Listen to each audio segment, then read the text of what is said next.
We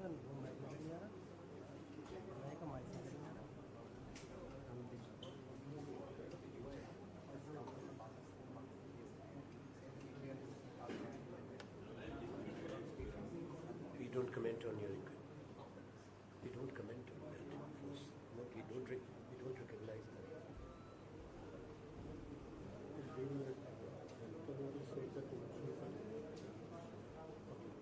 आप announce कर दो.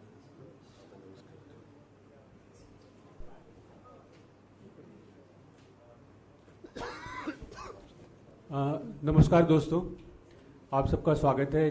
जैसा हमने मैसेज में आपको बताया था, कल 3 साल पूरे हो रहे हैं नरेंद्र मोदी सरकार के, और आज हम एक कर्टन रेजर करने जा रहे हैं।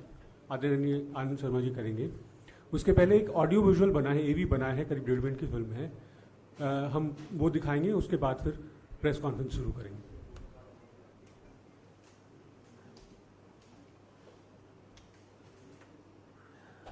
इन 3 सालों में, इन 3 सालों में कुछ जीत खड़ी की है इन्होंने।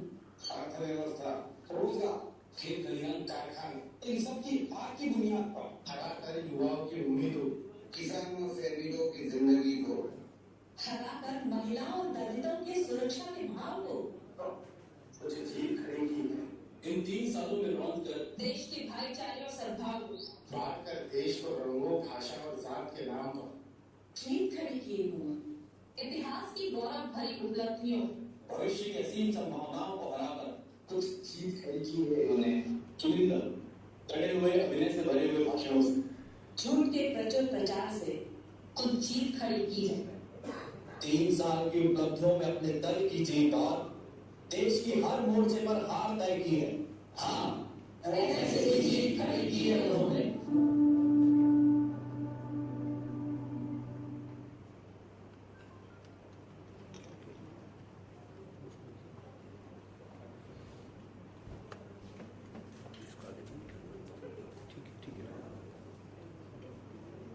Are we ready? अभी आज यही था, अभी आगे बहुत है, 5 और हैं, आस्ता आस्ता आएंगे। आज तो कर्टन रेजर है। शुरू करें? नमस्कार। काफ़ी दिन के बाद आपसे मुखातिब हो रहा हूँ। आपसे बात करने का ये अवसर एक विशेष है, ख़ास तौर पे क्योंकि आज शाम से 2 सप्ताह तक एक प्रचंड प्रचार होगा। सरकारी खजाना लुटाया जाएगा। केंद्र सरकार का लगभग 1500 करोड़, PSUs का सैकड़ों करोड़ और बीजेपी की राज्य सरकारों का सैकड़ों करोड़, कई हजार करोड़ लोगों को भ्रमित करने के लिए, एक मिथ्या प्रचार के लिए, और एक ऐसे दावे जो खोखले हैं और निराधार हैं। भारतीय जनता पार्टी और एनडीए की सरकार ने जश्न का ऐलान किया है। ये जश्न का नहीं, प्रधानमंत्री नरेंद्र मोदी की जवाबदेही का समय है। 3 साल की वायदा खिलाफी का जवाब देने का, बेरोजगारी बढ़ाने का, देश के अर्थतंत्र को तोड़ने का और हर मानक बदल के एक नकली तस्वीर लोगों के सामने एक बढ़ते हुए देश की दिखाने का प्रयास। चिंता का विषय कि निरंतर 3 साल में देश ने केवल प्रचार सुना है, और ये प्रचार एक ऐसा है, एक तरफी बात है, एक ऐसा शासन है देश के अंदर जो संसदीय प्रजातंत्रीय प्रणाली को आघात पहुंचा रहा है, व्यक्तिवाद को बढ़ावा दे रहा है, व्यक्ति पूजा को भारतीय जनता पार्टी बढ़ा रही है। ये प्रजातंत्र के लिए घातक सिद्ध होगा। एक अधिनायकवादी सरकार है जहां सत्ता का, शासन का, शक्ति का और हर निर्णय का केंद्रीकरण कर लिया गया है। कोई फैसला नहीं है इस सरकार में जो केवल प्रधानमंत्री और उनके कार्यालय से ना लिया जाता हो। इनके कैबिनेट के मंत्री या बेजुबान हैं या मजबूर हैं, और वो भी इसी प्रचार में केवल प्रशंसक मंडल में शामिल हुए हैं। जो इनसे सवाल कर सकते थे वो मार्गदर्शक मंडल में भेजे जा चुके हैं। ये एक आज की सरकार की, सत्ताधारी दल की एक वास्तविकता है। प्रधानमंत्री नरेंद्र मोदी और उनकी सरकार शासन का, सत्ता का और सरकारी एजेंसियों का दुरुपयोग करती है। देश में एक भय का वातावरण बना है, सामाजिक ताना बाना टूट गया है। बुनियादी सवाल है आज, सबसे पहला सवाल है हमारा देश की आंतरिक सुरक्षा और सीमाओं की सुरक्षा का।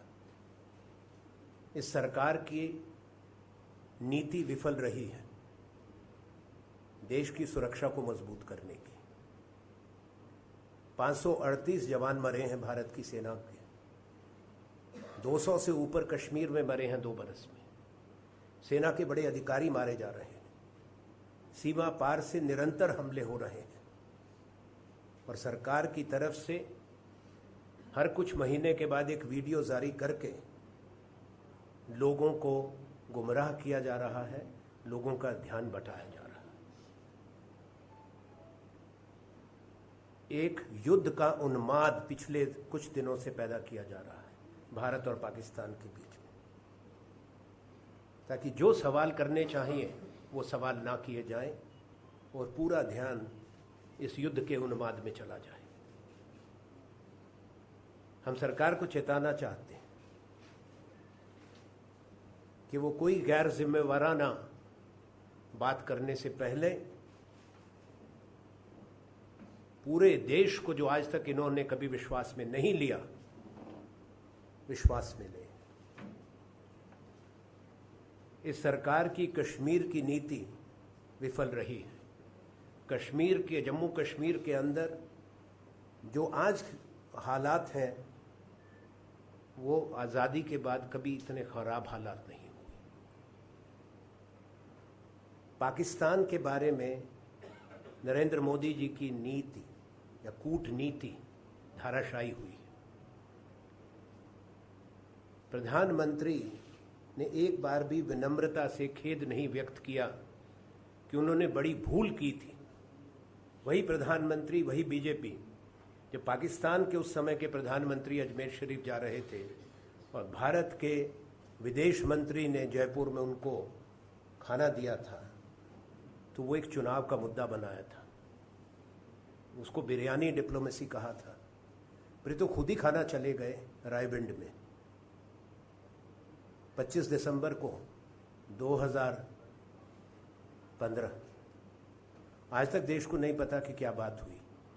उसके बाद का घटनाक्रम देश को पता है, जो पठानकोट से लेकर हमारी बाकी जो सेना के बड़े बड़े ठिकाने हैं जिन पर हमले हुए, और 3 बार भारत के जवानों का सिर काटकर सरहद के पार से आतंकवादी या पाकिस्तान की सेना ने वो ले गए।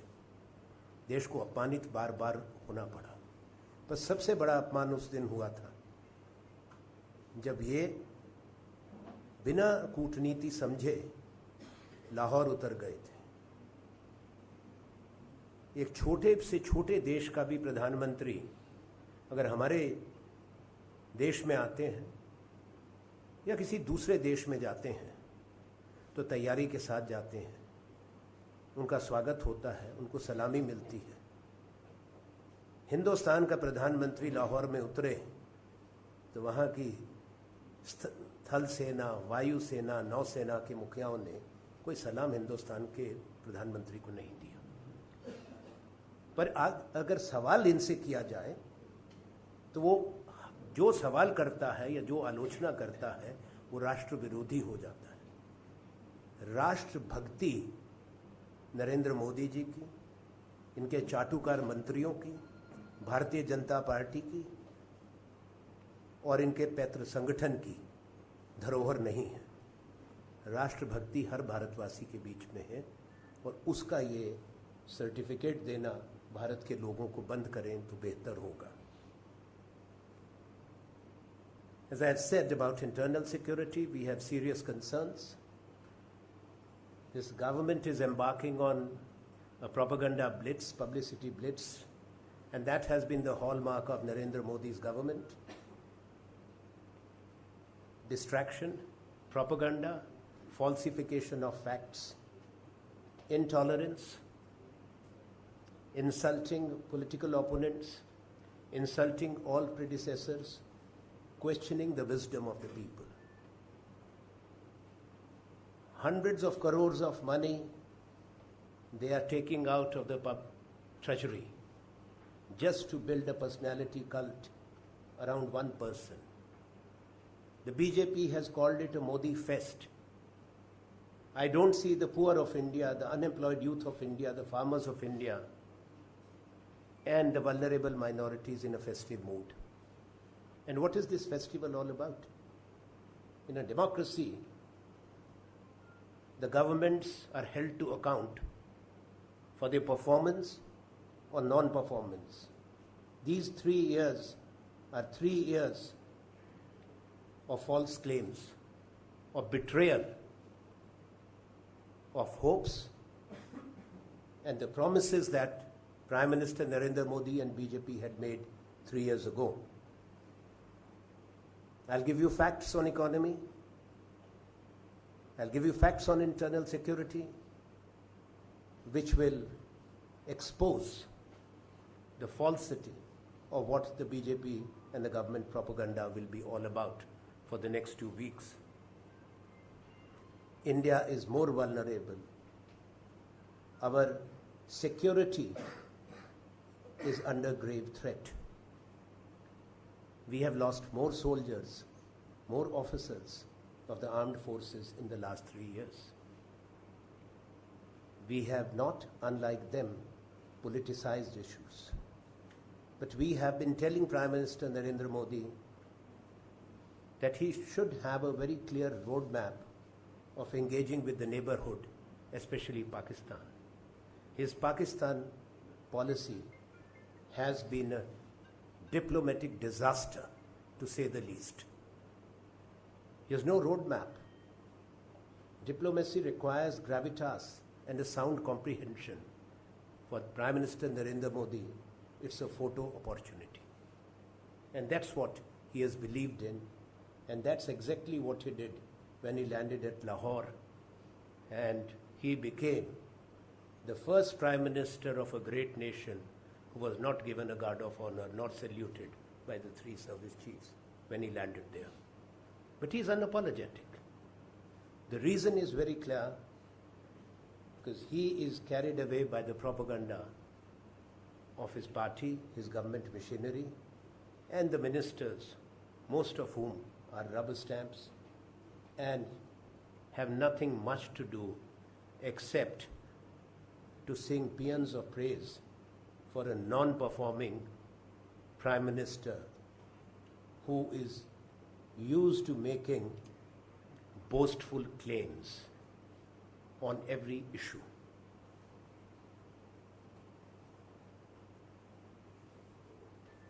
आपको याद होगा 3 बरस पहले भारत के प्रधानमंत्री ने क्या कहा था कि रुपया जो डॉलर है वो 40 रुपए पे आ जाएगा। 3 साल पहले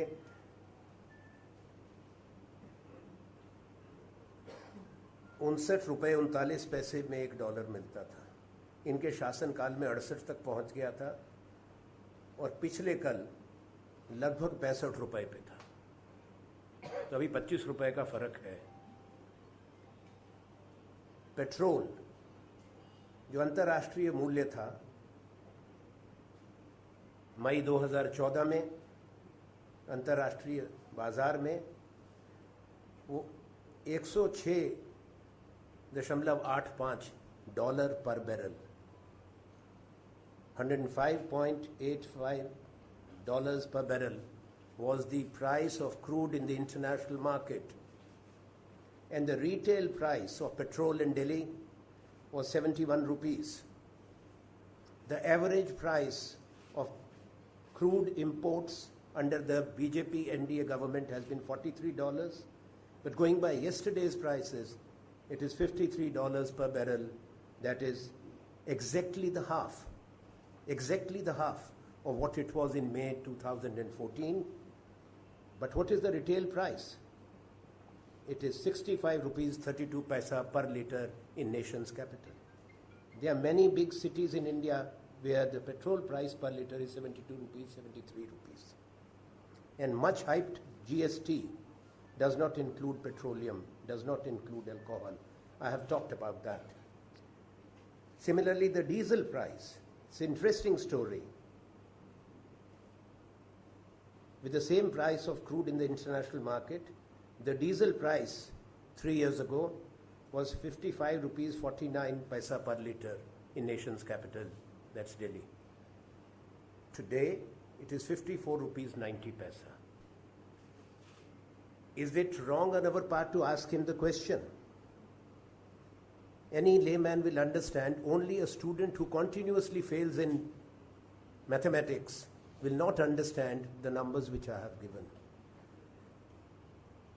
You have made a bonanza, you made a huge saving of over $100 billion. Where is that money going? No relief is being given to the consumers, and you are saying you are presiding over a great economy. I will move away from that. All these claims about a galloping economy are false. It is a struggling and a gasping economy. क्या मापदंड होते हैं एक अच्छे economy के? पहला तो GDP का नंबर. जीडीपी का नंबर जो पहले मानक थे वो बदल दिए, उससे 2% का फर्क पड़ गया. अभी कल ही आया है कि 2016-17 का जीडीपी वास्तविक जो ग्रोथ होगी, अभी 31 मई को पता लग जाएगा, Q4 के नंबर्स आएंगे, तो 6.6 है. तो पुरानी अगर आप मेथोडोलॉजी मानक पे जाएं तो 4.6 है. तो 4.6 और 5 के बीच में है. There is no economic growth. It's a flat growth, to say the least. And when I say flat growth, I am being generous. Therefore, my demand, and this is Congress Party's demand, and a challenge to Prime Minister Narendra Modi, his Finance Minister Arun Jaitley, and the government of the day is, as you celebrate looting the treasury to build the personality cult around one man, publish tomorrow, we know the numbers are ready, the 10-year GDP numbers as per the old methodology and your new methodology. The truth will be out. Let this government, we dare this government to come out with the old series GDP numbers and the present numbers. Then all of you will see that what they are saying is false. Another issue is about investments, savings, gross capital formation, capacity utilization, and job creation. When you look at the macroeconomic fundamentals of any economy, you look at them. Now, what is the Indian story? हम निवेश का दर छोड़ के गए थे investment rate 34.8 पर 3 साल पहले, और आज इन्वेस्टमेंट का रेट क्या है, निवेश का दर 26.9. So if there is a fall in almost 8 percentage points in national investment rate, how can an economy grow? The bank saving rate, despite the tall claims of financial inclusion, Jan Dhan Yojana, savings rate has fallen by 2 percentage points in 3 years. हमारा सबसे ज़्यादा बचत का दर था दुनिया में चीन का और हिंदुस्तान का. इन प्रश्नों का उत्तर कौन देगा? झूठे इश्तिहार और झूठे प्रचार से सच्चाई को नहीं नकारा जा सकता. बैंक का कर्जा, bank credit offtake, I am talking of non agri bank credit offtake, that has been continuously declining. It is in the negative. शून्य से नीचे है 1.5 और 63 साल में सबसे नीचे गिर गया है बैंक का कर्जा जो उद्योग को दिया जाता है. It has hit 63-year low last month itself and it continues to slide. So there is no credit offtake, but it is in the negative. Investment rate has fallen by 7 percentage point. Gross capital formation, that's creation of new industrial assets, that has come down. First time below zero, and it was last year, it was minus 3.3. Existing capacity utilization of the Indian industry, which was 100% in 2014, 1/3 of it has come down. It's 1/3 is unutilized. 1/3 उद्योग की capacity इस्तेमाल के अंदर हिंदुस्तान में नहीं है. 2 करोड़ रोजगार का वायदा हुआ था, 6 करोड़ रोजगार होने चाहिए थे. हमारी दूसरी चुनौती है कि वो 6 करोड़ रोजगार के बारे में नरेंद्र मोदी जी जवाब दें और देश के नौजवानों से बेकारी बढ़ाने के लिए क्षमा याचना करें. और जितने लोगों को नौकरी इन्होंने दी है या स्किलिंग किया है उसकी सूची जारी करें. मुश्किल काम नहीं है. ये तो डिजिटलाइजेशन की बात करते हैं, कैशलेस इकोनॉमी की बात करते हैं, तो ये मुश्किल तो नहीं है कि ये इन्होंने जो काम किया है उसका भी एक इश्तिहार छाप दें और एक कागज़ जारी कर दें कि इस राज्य में, इस ज़िले में इन लोगों को रोज़गार मिला है. वास्तविकता ये है कि पिछले साल मुश्किल से 1.5 लाख रोज़गार पैदा हुआ है. तो 6 करोड़ की तो बात छोड़ो, 10 लाख रोज़गार भी नहीं हुआ. और डीमोनेटाइजेशन के बाद जो इनफॉर्मल सेक्टर है उसमें कम से कम उस समय 6 महीने के लिए, जो 4 महीने के लिए टूटा, वो 2 करोड़ 70 लाख रोज़गार टूटा है. आप इसकी मालूमात कर सकते हैं. रिजर्व बैंक के गवर्नर ने भी कहा है कि अभी उस समय के 8 नवंबर के बाद के आंकड़े नहीं आए, इनफॉर्मल सेक्टर कैप्चर नहीं हुआ. When those numbers will come out, the real story will also be there. But this government doesn't want the real story to come out. क्योंकि अभी तो प्रधानमंत्री व्यस्त हैं जो पिछली सरकार के कार्यकाल में शुरू किए हुए काम थे बड़े बड़े, उनका उद्घाटन करने में. चाहे वो बड़ी खुशी की बात है, देश की उपलब्धियां हैं, चाहे कश्मीर की वादी में एक बहुत बड़ी सुरंग का उद्घाटन करके आए हैं, कल एक बड़े पुल का उद्घाटन करेंगे असम के अंदर, पर उनमें शालीनता और विनम्रता नहीं होगी कि डॉक्टर मनमोहन सिंह ने इसको नेशनल प्रोजेक्ट डिक्लेयर किया था, वो असम से चुन के आते हैं संसद में, तो कहेंगे नहीं. कल देखते हैं, अगर कहीं हमारी बात सुने या हमारी बात सुनने दें लोगों को, तो शायद कुछ थोड़ी सी एहसास हो कि जो मैं कर रहा हूँ वो गलत कर रहा हूँ. पर प्रश्न एक उठता है कि जो मैंने आपको बताया उनकी व्यस्तताओं के बारे में, उपलब्धियों के बारे में, आप स्वयं इसका मूल्यांकन कर सकते हैं कि कहाँ पे हम पहुँचे हैं आज. क्योंकि अभी तो जितना उनका कार्यकाल है शायद उसमें लग जाए, पर अगर जहाँ हम छोड़ के गए थे वहाँ तक तो वापस ले आओ, वहाँ तक तो ले आइए. कम से कम उतनी राहत दे दीजिए देश के लोगों को. इसलिए ये ज़रूरी हो जाता है, जहाँ 3 साल का जश्न होने वाला है, we demand that the government comes out with a white paper on the state of Indian economy, and we demand, as I've said earlier on the GDP, the old series and the new series, 10-year numbers, and we also demand the government to make public the names, addresses and vocations of Indians who have been provided jobs in 3 years of Narendra Modi's government. I would like to say, manufacturing of numbers, falsification of facts, and polishing or embellishing numbers is not going to help. Truth cannot be altered. Truth will triumph. एक और चिंता का विषय, और मैं आखिरी ये बात कह रहा हूं, वो भारत की छवि के बारे में। वो कहते हैं कि पूरी दुनिया में इन्होंने हमारी छवि पहले धूमिल थी अब बहुत अच्छी कर दी। कोई ऐसा मैंने विनम्र प्रधानमंत्री नहीं देखे जो अपने से पहले हर प्रधानमंत्री को अपमानित निरंतर करते रहे। तो निरंतर करते हैं, ये आदतन मजबूरी है।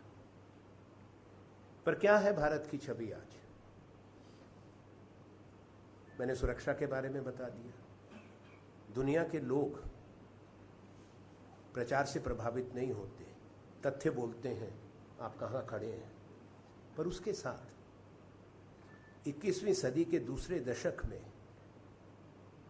एक संवैधानिक प्रजातंत्र की वो तस्वीर जहां मॉब लिंचिंग होती है, राष्ट्र की राजधानी और राजधानी के बाहर लोग मारे जाते हैं, जहां कानून के राज्य पर आघात होता है, जहां ऐसे संगठन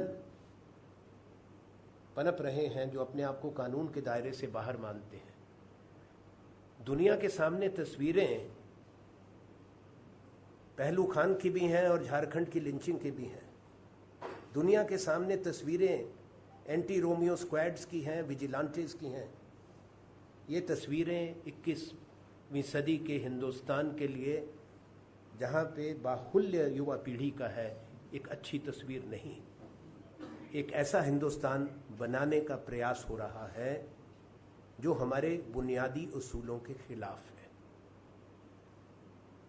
और मूलभूत परिवर्तन देश की उन नीतियों में किया जा रहा है जिसमें देश में हमेशा आम सहमति थी, जिसमें विदेश और सुरक्षा नीति शामिल है। बीजेपी को ये याद रखना चाहिए कि चुनाव की जीत से उन्हें ऐसा कोई अधिकार नहीं मिलता कि एक बड़ा परिवर्तन राष्ट्रीय नीति और राष्ट्रीय स्वरूप में वो करें। इस आधार पर वोट नहीं दिया था। वोट तो दूसरी बातों को लेकर दिया गया था।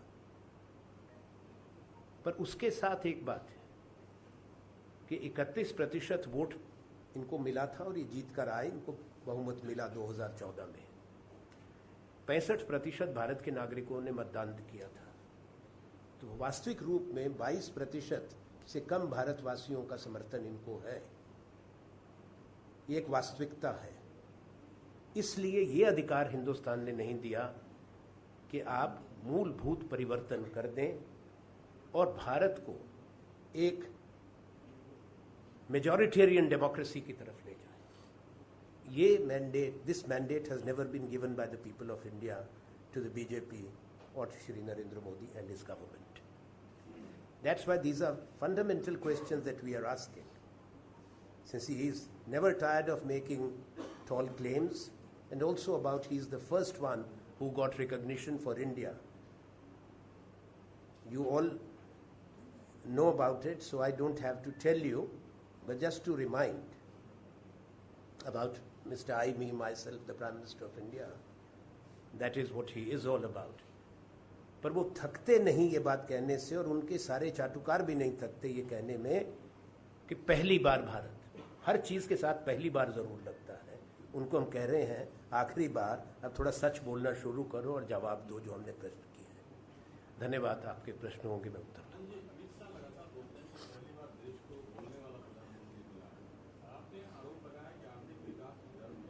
आरोप नहीं लगा रहा, तथ्य दिए, आंकड़े।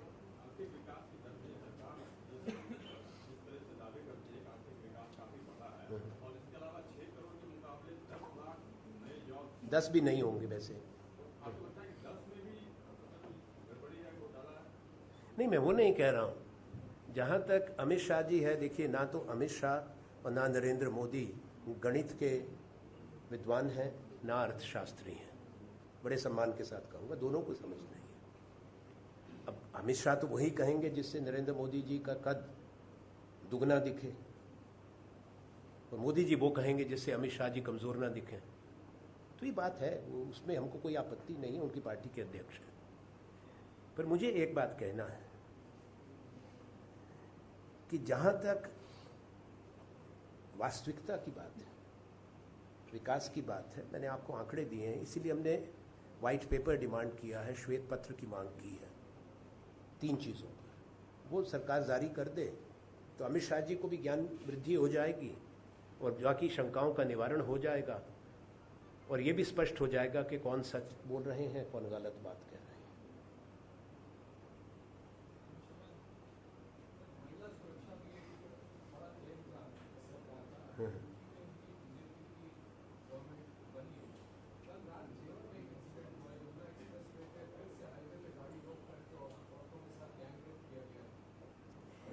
देखिए, भारत के अंदर असुरक्षा बढ़ी है, महिलाएं सुरक्षित नहीं हैं, बच्चियां सुरक्षित नहीं हैं, बच्चे सुरक्षित नहीं हैं। ये एक दुखदाई बात है। कौन सी इम्प्रूवमेंट हुई है, कौन सा सुधार हुआ है 3 साल के अंदर? केवल नारे देने से सुरक्षा नहीं होती। बेटी बचाओ बेटी पढ़ाओ, कितना पैसा लगाया सरकार ने, कितना बजटरी एलोकेशन किया उसके लिए? किसान की बात करते हैं, बजटरी एलोकेशन कितना है एग्रीकल्चर के लिए? मैं ये सब विषयों पे नहीं कहता, अभी आने वाले दिनों में हमारे साथी और भी बोलेंगे, मैं स्वयं भी दूसरे राज्यों में जाकर बात करूंगा, तो सारी बहुत विषय हैं जिन पे ये बातें आएंगी। पर ये दिखाना कि इन्होंने कोई बड़ा काम किया है, सच्चाई उसको नकारती है और ज़मीनी हकीकत उसके विपरीत है। I will come. Can I take that question first? I'll come back to you. Sharma, we have seen in Maharashtra, there's been a big controversy with the BJP leader, somebody who is a minister in the Maharashtra government, attending the wedding of Daud's niece. There were 10 police officers who were also there. There is an inquiry going on. How do you see this? I have one more question. This is because Congress over the last couple of days has been trying to highlight the failures of the government in Kashmir. On one hand, you have the government which says that no talks with separatists. Separatists are not stakeholders. But today, Manishankar Ayyar is meeting separatists, also Mirwais Umar Farooq, Gilani in Kashmir. Does the Congress back this? Does the Congress consider them stakeholders in the Kashmir problem? You see, no, I shall not comment on individual citizens' actions. We are commenting about the government. The government of the day is under oath of the Constitution. What they are doing, how they are engaging, do they have a roadmap? That is of paramount importance. Indian National Congress position is unequivocally clear. So I can only talk to you about the Congress policy from the Congress platform. Individuals have.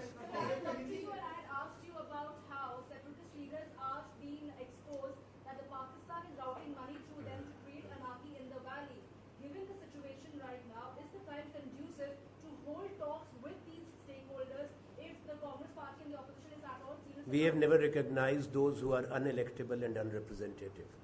But we believe BJP has displayed naked political opportunism to form a coalition government in the state of Jammu and Kashmir, which has miserably misperformed and has been unable to handle the situation, and which is a matter of national concern.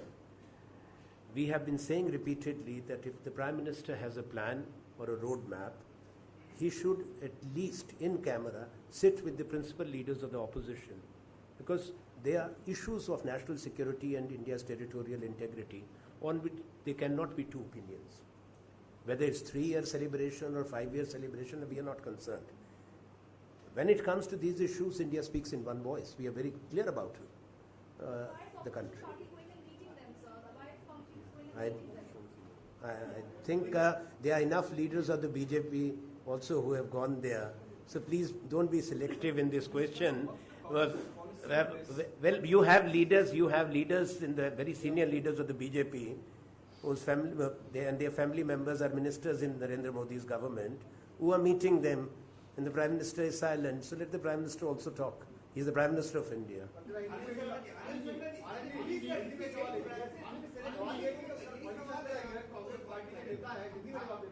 देखिए, व्यक्तिगत रूप में किसी व्यक्ति का क्या दृष्टिकोण है वो अलग है। एक राष्ट्रीय दल के रूप में, एक राजनीतिक दल के रूप में कांग्रेस पार्टी की नीति इसमें स्पष्ट है उसमें ना ही कोई छाया है, ना ही कोई प्रश्न है। आइए जी, हमने कभी उसका पक्ष नहीं किया। हमने कहा जो चुने हुए प्रतिनिधि हैं, चुनी हुई सरकारें हैं और जो समाज के अन्य वर्ग हैं, उन लोगों को मुख्य धारा में शामिल करना चाहिए। ये देश की सरकार का काम है। अगर सरकार के पास ऐसी जानकारी है, सरकार के पास ऐसे सबूत हैं, तो सरकार क्या कार्रवाई उस पर कर रही है वो सरकार बताए, क्योंकि सरकार बोलती ज़्यादा है। अगर वही सरकारी एजेंसीज का दुरुपयोग राजनीतिक विरोधियों के पर हो सकता है, तो सरकारी एजेंसियों का विरोध राष्ट्र विरोधियों पर भी होना चाहिए। I am going there. Not allegations. No, I never make allegation. My friend, I am very strong on facts. My challenge is to Narendra Modi. Let him controvert or his finance minister even one number which I have given you.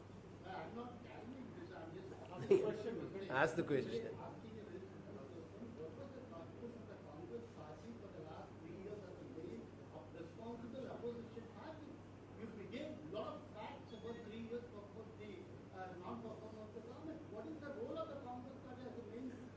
That's what we are doing. That's what we're doing. Listen, now you have made a statement. I do not know. I do not see any question. When you say what is the role, then role you see when you come for the briefing every day, what my colleagues say, and all our colleagues who do try to convey our position and reach out to the people through our friends in the media. And most of you understand very clearly as to where the concerns are coming from. But we also know that the media has a very, very important role to play. Now, this government has opened the vaults of the Indian Treasury for propaganda.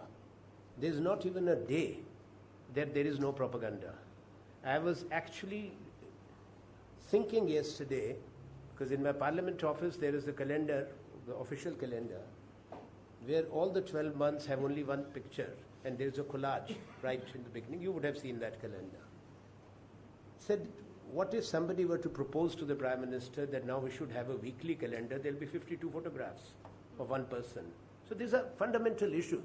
So now this kind of money which they are spending, the kind of full page advertisement which will go, nobody can refuse. And the ads will be there on 1,000 odd TV channels. Surely there are revenues involved. So it's not a level playing field, since you have asked me the question. And we know that sections of the media have been neutralized, some have been intimidated, and the government is seeking to compromise as much as they can. It's a narrative which must find its balance. In a democracy, if that balance is lost in the political narrative, it can hurt the Indian democracy in the long run. So we will continue to say, we'll continue to repeat, and I'm sure many of you will listen, and through you, millions of others.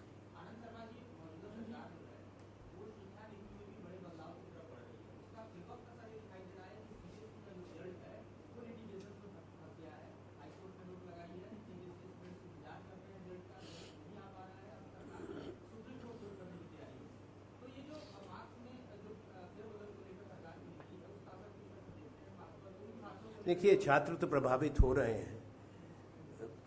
हमारे इससे आगे बढ़कर हमारे जो campuses हैं, विश्वविद्यालय हैं, उनमें तनाव है और काफ़ी लोग अपने आप को असुरक्षित महसूस करते हैं। ये वातावरण क्यों खराब हुआ, ये सर्वविदित है। ऐसा वातावरण देश में नहीं बनना चाहिए और इन विषयों का जो समस्याएं हैं, खास तौर पे परीक्षा से संबंधित और जो मार्कशीट से संबंधित नंबर देने का जो मेथोडोलॉजी है, उसका समाधान शीघ्र अतिशीघ्र करना चाहिए। लंबे मुकदमे और सुनवाइयों से नहीं, सरकार को इस पे अदालत को अपनी नीति बता के तुरंत फैसला करवाना चाहिए ताकि छात्र प्रभावित ना हो। मुझे पर एक चीज़ कहनी है इस पे, क्योंकि आपने मार्कशीट की बात कही, तो प्रधानमंत्री को भी एक सलाह है कि वो भी जिस तरह से अगर शिक्षा में अगर आप 3rd डिवीज़न आपकी आई हो तो उसको 1st डिवीज़न ना बताओ, वो मेथडोलॉजी बदल के IIP नंबर्स बदल दो, GDP के नंबर्स बदल दो। जब फेल हो गए तो बता दो फेल हो गए, मार्कशीट बदलवा के काहे को अपने आप को पास घोषित करते हैं।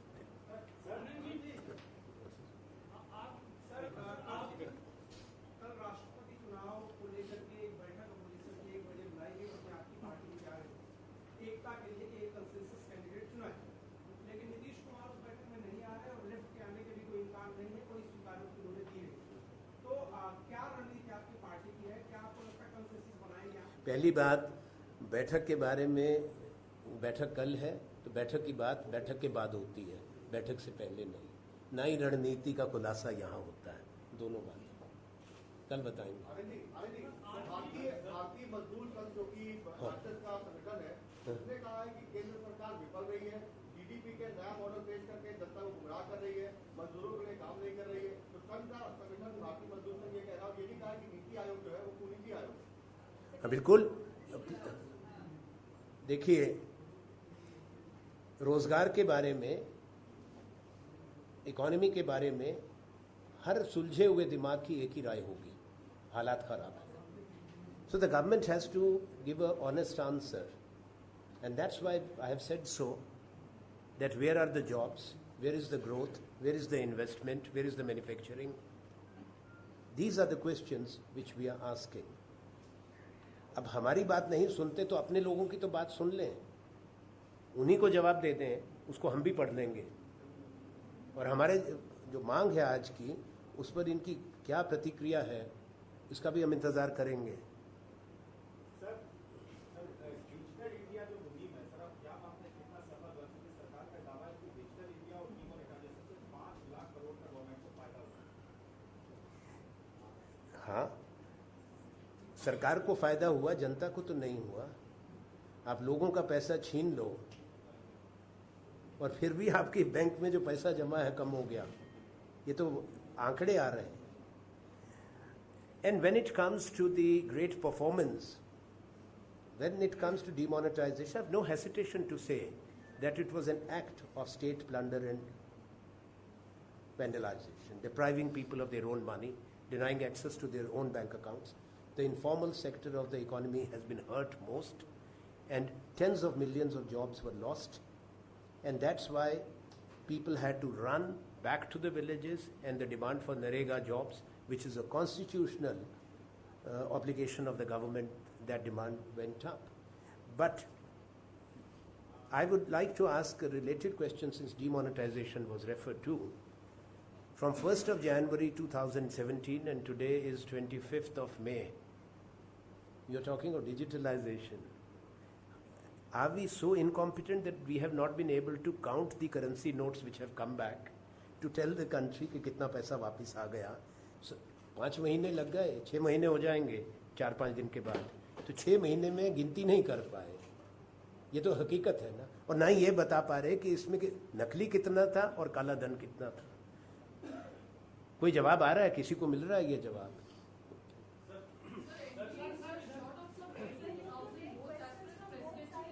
I will tell straight. I will. I'm waiting. You ask me the question. You have not asked. क्या सवाल है?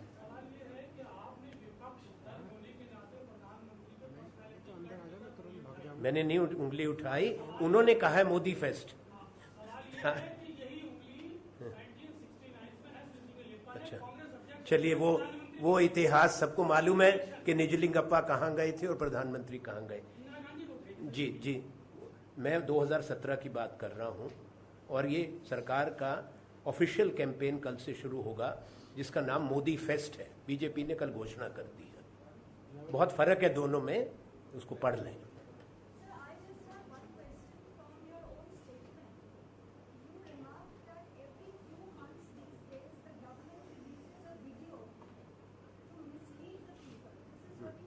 Yes. No. Has India released films or videos in the past of the army action? Question. Number two, the fact is that there is escalation of attacks from across the border. The fact is that we are losing more soldiers. Now, when questions are being asked, the government must reveal its plan and as to how it proposes to address this grave challenge. Army will continue to do its duty. We have always said, and it's not the government of the day to which the great Indian Army belongs to. It defends the Republic of India, it defends the territorial integrity of India, and the army belongs to the people of India. So we are proud of that. At the same time, we are holding the government to account. What is the government doing? Because please, let's not make a departure in our mind from what this Prime Minister had promised in 2014 and where we are in 2017. That's why the questions will be asked. We don't want the truth to be lost in the release of videos by both the sides. The truth must come out as to what the government is proposing to do, and that's why we have said that there has to be a complete national consensus how to address this grave challenge, for which the Prime Minister, who talks of Sabka Saath, Sabka Vikas, should also take the principal leaders of the opposition in confidence. The government must do that. It is their duty, and then only we can move forward. It is opaque. Nobody knows, because until as of today, we don't even know what was discussed in Raiwind when Prime Minister went there. We don't know. No, I'm not criticizing that. I said the truth must not be lost. No, I'm not. I'm being very clear. The truth must come out why we have lost 538 soldiers. The truth must come out how come there have been 3 beheadings.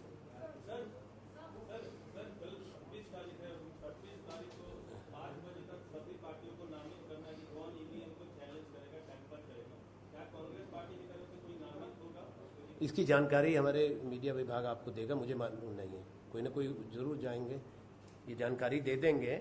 But let me tell you one thing so that there is no confusion. We have never questioned the authenticity of the Indian Army action. But what we are saying, it is for the Prime Minister now to address this issue, because it is not the army, but it is the NSA Doble who talked to General Janjua in Bangkok. It's based on that understanding that Prime Minister went to Lahore and to Raiwind. Those are the questions which we are raising. That if there was an understanding reached, assurances were given, why we are in this situation today. If the opposition will not ask this question of the Prime Minister, then the truth will be lost. And the second thing, which I am very clear, that there has to be a coherent policy to resolve the issue, a policy which can ensure stability and return to peace in the valley, and also a policy which secures the country and strengthens India's security. These are the issues that we have, and we do have a concern, because when opposition is asking questions about the betrayal of promises by the Prime Minister and their bad performance and the facts regarding jobs and economy and growth, the war hysteria which we are hearing loud sounds is a matter of concern. Surely the government must tell us where we are headed. In democracies, questions will always be asked. In democracies, governments are obliged to answer to those questions. In terms of, as far as presidential elections are concerned, government is short of some 18,000 votes in the electoral college, and now parties like TRS and YS Congress have already said that they will be supporting NDA's candidate. And what point does opposition prove by fielding a candidate against NDA's candidate? Well, those questions will be answered tomorrow, but democracy will not remain democracy if opposition does not fight the ruling party.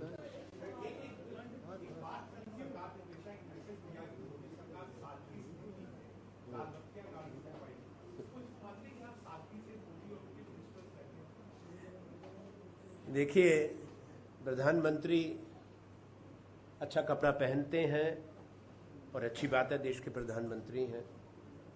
वो सादगी है महात्मा गांधी की तरह या नहीं, ये आप खुद ही सोच सकते हैं। और जो सरकार हजारों करोड़ रुपया सिर्फ व्यक्तिवाद को बढ़ाने में और प्रचंड प्रचार तंत्र को मजबूत करने में लगा दे, वो सादगी की सरकार तो नहीं है।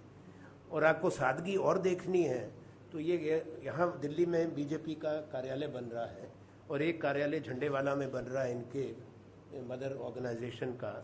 तो बीजेपी का जो कार्यालय है, मेरी जानकारी जहाँ तक है, हो सकता है गलत हो, आप जान कर लें, 700 करोड़ रुपए का कार्यालय बन रहा है, बहुत बड़ा इमारत। तो कहीं ना कहीं से तो है, वो कौन सा साधु संत समाज का योगदान है, कौन सा फकीर बैंक है, कोई सूची जारी होनी चाहिए किसने कितना चंदा दिया। हमारी तरफ से चाहे 70 मंजिल का बनाए, क्या अनुमति दी गई, जरा जाके देख लो, उसकी फोटो छापो, इसका इश्तेहार के साथ वो भी लगा दो कि कितना बड़ा बन रहा है, कहाँ से बन रहा है। सारे भारत के हर जिला में जमीन ले ली, भारत के हर जिला में दफ्तर बन रहा है, पता नहीं कौन सी सादगी।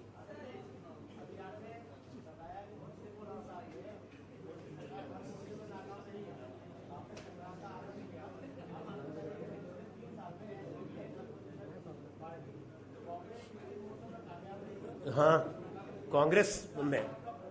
कांग्रेस कामयाब रही है। सुनिए, 1 मिनट भैया, 1 मिनट। आपने अपने प्रश्न का उत्तर ले लिया, उनके प्रश्न का उत्तर।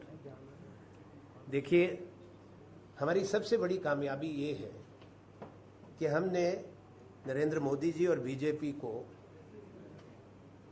ये सिखाया कि अंधे होकर विरोध नहीं किया जाता, राष्ट्रहित को सामने रख के काम किया जाता है। इसलिए संविधान संशोधन जो बांग्लादेश के साथ लैंड बाउंड्री एग्रीमेंट था, इसको बीजेपी ने बरसों नहीं होने दिया, भारतीय राष्ट्रीय कांग्रेस ने उसको संभव कराया। इंश्योरेंस का बिल जो 7 साल से टंगा हुआ था बीजेपी के विरोध के कारण, उसको भारतीय राष्ट्रीय कांग्रेस ने एक रचनात्मक सहयोग देते हुए पास कराया। जीएसटी, जिसका विरोध पे मोर्चा स्वयं उस समय के गुजरात के मुख्यमंत्री नरेंद्र मोदी जी ने निकाला था, 7 साल तक उन्होंने कहा ये फेडरल स्पिरिट के खिलाफ है, कॉन्स्टिट्यूशन के खिलाफ है। अब कल उसी का ढोल वो बजाएंगे जीएसटी का। वो जीएसटी देश को दी है तो हमारी वजह से, बिल भी हम लाए थे, याद रखिए, संसद में भी हमने पेश किया था, और अगर वो कॉन्स्टिट्यूशनल अमेंडमेंट पास हुई जीएसटी पे, उसका भी श्रेय हमको जाता है। तो हमारी भूमिका नकारात्मक नहीं रही है, सकारात्मक भी रही है। We have been very positively engaging when it comes to larger national issues. So we have succeeded in educating the Prime Minister and the BJP that what we were doing was right and your opposition was wrong. Now you have realized that we were doing right, so we will ensure the passage of these constitutional amendments. Thank you. Last question. And the land acquisition. Yes. Kashmir पे बहुत बोल चुका, वो पूछो।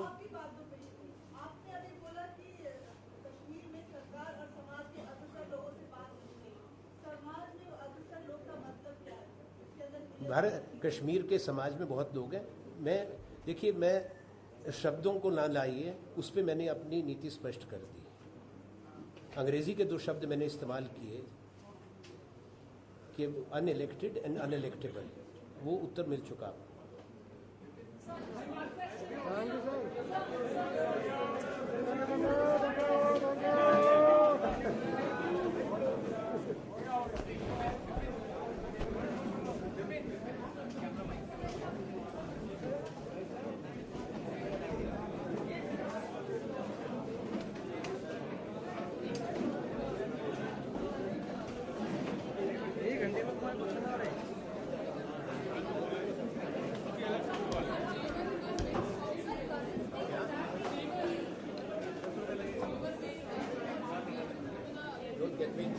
I don't want my PC to be hijacked by one person.